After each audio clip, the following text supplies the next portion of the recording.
In the previous video, we understood the structure of BRSR, but structure is just the outer layer. The real depth of BRSR lies in the 9 principles, and these are not just reporting categories, they are pressure points. Each principle is asking a company a very uncomfortable question. Not, do you have a policy? Instead, do your actions match your claims? And once you start looking at BRSR this way, you stop reading it like a document. Instead, you start observing it like a reality check. Let's go principle by principle. Principle 1. Ethics, transparency, and accountability. It sounds simple, but inside companies, this is where most silent failures happen. Every company today will say, we have a code of conduct, but BRSR is not asking whether the document exists. It is asking, are employees actually trained on it? When are actions taken or quietly ignored? Let me give you a real situation. A procurement manager accepts favor from a vendor and gives contracts unfairly. Now the company has two choices. One, ignore it to avoid internal disruption. Second, report it, investigate it, and disclose action taken. Most companies struggle here because ethics is easy to write but difficult to practice when it affects internal power structures. So, when you read this principle in BRSR, don't look at the policy. Look at number of complaints, actions taken. That is where the truth is. Next, principle 2, sustainable products and services. This principle goes deeper than operations. It asks, what are you putting into the market? Not just how you operate, but what you sell. For example, a company manufacturing plastic packaging. Now, even if the factory is efficient, the product itself creates environmental impact after use. So BRSR asks, are products recyclable? Are materials responsibly sourced? Is lifecycle impact considered? A strong company will start redesigning products. A weak company will just say, we comply with regulations. Real sustainability starts when companies read, should we continue selling this in the same way? That is a difficult business decisions. And very few companies go that far. Next, principle 3, employee well-being. This is where reality and reporting often don't match. Every company reports number of employees, gender diversity, training hours, but that is surface level. The real question is, what is the quality of employee experience? Let me give you a contrast. Company A reports high training hours. Company B reports moderate training but also shows low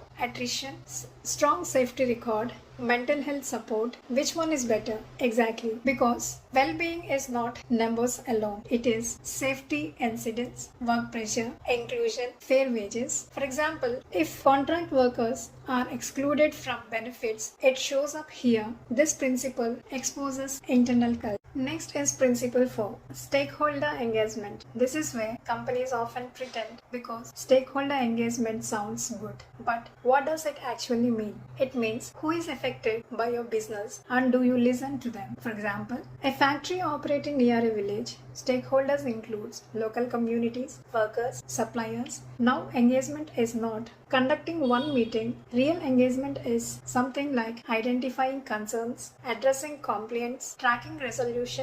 If local communities raise water pollution issues and the company ignores it, that will reflect here. This principle tests whether companies listen only when required or consistently. Next is principle 5, human rights. This is one of the most sensitive areas because violations don't always happen directly. They happen in the supply chain.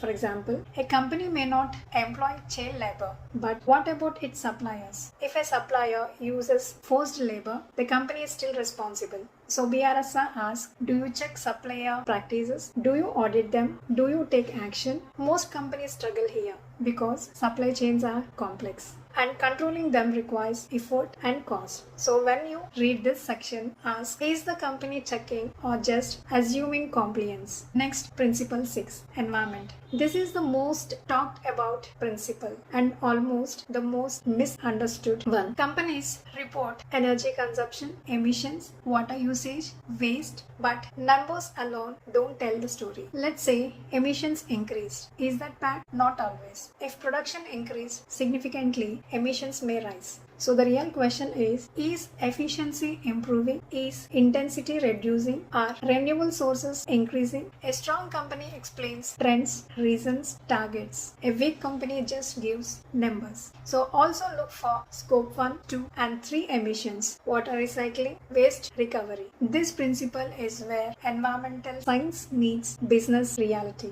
Next is principle 7, public policy and advocacy. This is rarely discussed openly, but it is very important. Companies influence policies through industry bodies, associations, lobbying. Now the question is, are they influencing responsibly? For example, are they supporting environmental regulations or trying to weaken them? This principle also asks companies to disclose which associations they are part of, what positions they support. Transparency here is critical because policy influence shapes long-term impact. Next is principle 8, inclusive growth. This is beyond CSR. CSR is activity. This is impact. For example, a company may spend CSR funds, but BRSR asks who benefits? Is it long term? Does it create real change? For instance, skill development programs that lead to employment are stronger than one-time donations. This principle checks whether companies create value or just spend money. Next comes principle 9.